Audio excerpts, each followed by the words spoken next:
Hi everyone, it is Monica here from TVandPopcorn.com, and I am here to give my review on iZombie. iZombie is on CW, and right now it's in its second season, and we are on episode 3 titled Real Dead Housewives of Seattle.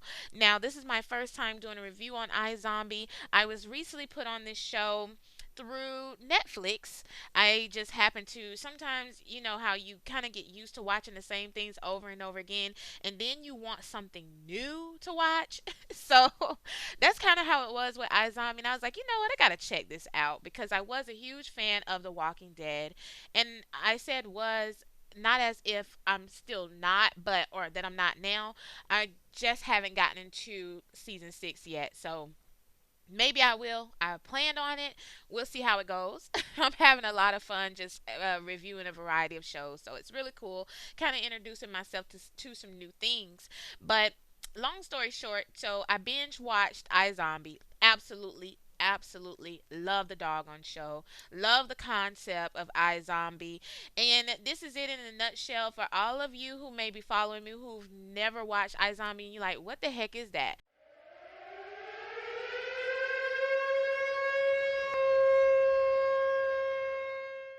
Hi, this is being interrupted because I wanted to tell you that I actually mentioned a few spoilers throughout this review. So, if you have not seen iZombie, you can catch the full first season on Netflix. I also watch it next day on Hulu. And if you don't mind a few spoilers, then definitely hang in there with me. I do not reveal it all, but after listening to my review, I was like, oh gosh, I talked a lot about the show. And it's my first time reviewing the show. So, I mentioned a few things that maybe first time watchers might not want to know. But if you like a little spoiler like I do, then definitely hang out with me. If not, go check it out. Then come back and listen to the review because I'd love to hear from you and love to have you as a listener. Talk to you later.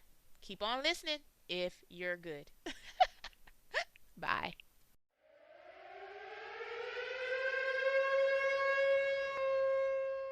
So pretty much here's the breakdown. There's this young lady. Her name is Olivia, and she went on a boat which had they were having some type of party, and there was this energy drink that was being passed around, but pretty much it was laced with something, and they still haven't really found out exactly what all is in this drink, but there was some utopium and some type of drug that's in this drink that pretty much plays a role on people's minds, and it kind of turns them, or it does turn them into zombies. And I know I kind of sound crazy explaining this, and it is completely crazy. So what ended up happening was she was scratched on the boat after someone had turned into a zombie. Once she was scratched, she herself turned into a zombie, but some of these individuals are not experiencing full on zombieism. What's happening is they and they don't really look normal either. Some of them are doing a lot to stay normal, like what immediately starts happening when you become a zombie, but you're not a full-on zombie, like your flesh is not peeling, and you're not going around just attacking people on a regular basis. So what they're doing is they're changing the color of their hair back to their regular color because it automatically turns blonde through the process of them becoming a zombie. And a lot of them are going to tanning booths and all that to keep their color because they're dead now. So of course they're completely pale. And so Olivia has decided to just embrace her full on, her zombie look, and keep her blonde hair, which she was originally a brunette, I do believe. And so anyway, she was a doctor, or she was a nurse or whatever, working at a hospital, and she now has changed her job due to her becoming a zombie, and she works in the morgue. She works in the morgue because the morgue allows her to get access to what she needs to feed as being a zombie. And these zombies, they crave brains. So in the morgue, she eats the brains of the dead that comes into the morgue. Now this is where it gets interesting. And her boss, and I want to say his name right, is Ravi. He's a cool guy. He had a sense that she was a zombie, and he confronted her about it. So she told him the truth, told him about what happens. And so Ravi, he's actually going and he's trying to find a cure for her zombieism. And he actually did find a cure, which is something I'm going to get to in a second. But what's happening is when these zombies eat brains, the brains of the people they're eating the brains of. Oh God, I crack myself up. Okay, when they eat the brains, they begin to have visions of the life or certain events of the person whose brains they have eaten. Okay, so what then ends up happening is, and Olivia has taken it to another level because of course she's working in the morgue of the local police department. And so what she's able to do is she is able to then help out Clive, who is the cop who does a lot of the investigative work, the detective. Let me clarify that. He's the detective who does a lot of the investigative work on the murders there in the city. So she helps Clive solve these murders by eating the brains of the murder victims. And what's really crazy about this is she takes on their personalities when they eat when she eats the brains. So she completely, and all the other zombies do as well, but they just haven't tapped into it to the extreme that she has because she's actually helping solve cases. So she kind of in a way wills it to happen a little bit more to her than other people care to want to have happen to them when they eat the brains, or should I say other zombies. So anyway, she helps him solve these cases, but when she's helping him solve these cases, she's literally embodying these people. It's not that she's sitting amongst anybody as that person, but more so as their personality.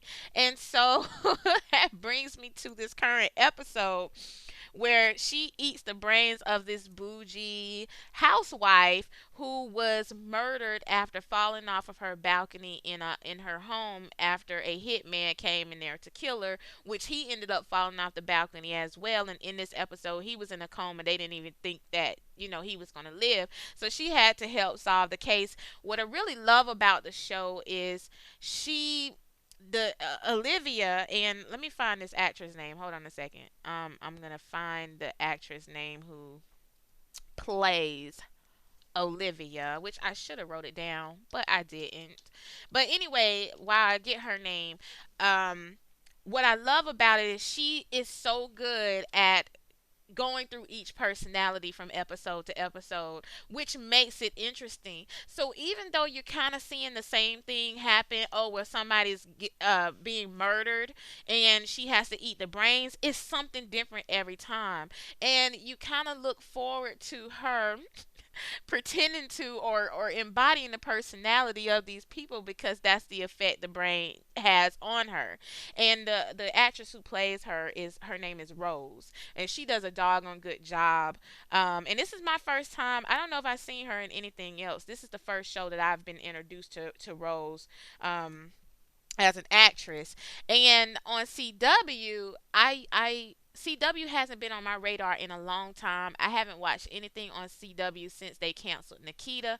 I absolutely loved Nikita, but they canceled the show. So I was happy to see another awesome show on CW, which they probably have more. I just haven't been tuned in.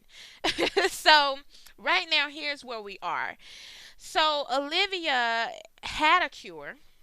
And what she did with the cure, this Ravi did come up with a cure. He needs some more utopia. I want to say, make sure I'm saying that right. Yeah, utopium. He needs more utopium to make this cure again because Olivia used the cure on Major, which is her ex fiance. Major found out that she was a zombie finally. She never would tell him. She was trying to pretty much prevent him from knowing because she didn't want to, number one, face his reaction because she didn't know how he would react to it. Number two, there can't be any sexual, physical contact with anyone because anytime they swap, things, they could become zombies as well.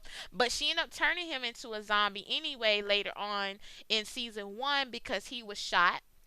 And he was shot by Blaine, who had taken kids from I guess you could say, some type of youth housing or whatever, where the youth were able to come and kind of talk to people who can help them throughout their lives and all that good stuff. So anyway, Major was helping with these youth, and these youth were starting to go missing, and he found out that Blaine was taking them, and he had some idea of what was going on and was kind of putting the pieces together, but really found out later on in season one, heading toward the season one finale. And so Blaine ended up shooting him. Now Blaine is a zombie who, he's the original zombie who, or I shouldn't say original zombie because I don't know if he was the first, but he was the one who scratched Olivia on the this yacht party or whatever.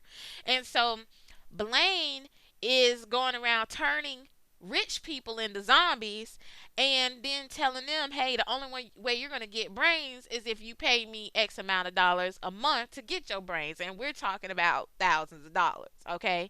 And what so he's making this a business, and so in order to supply the brains at the time, and this was in season one, what he had to do was actually go and kill he was killing the youth on the streets who he thought no one cared about, but they had people caring about them, including Major, who cared about what happened to them.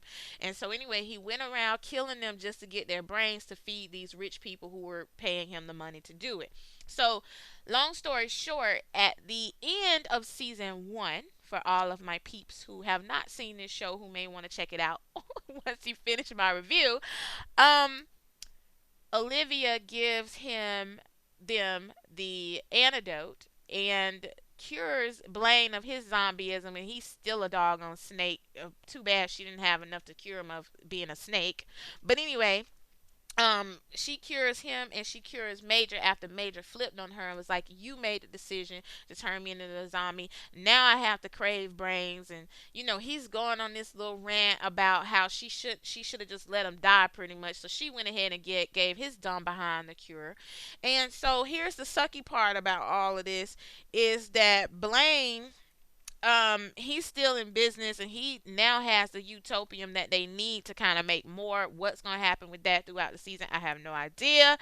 And Major is now killing zombies because he's been recruited by um what's his name, the whack guy Vaughn.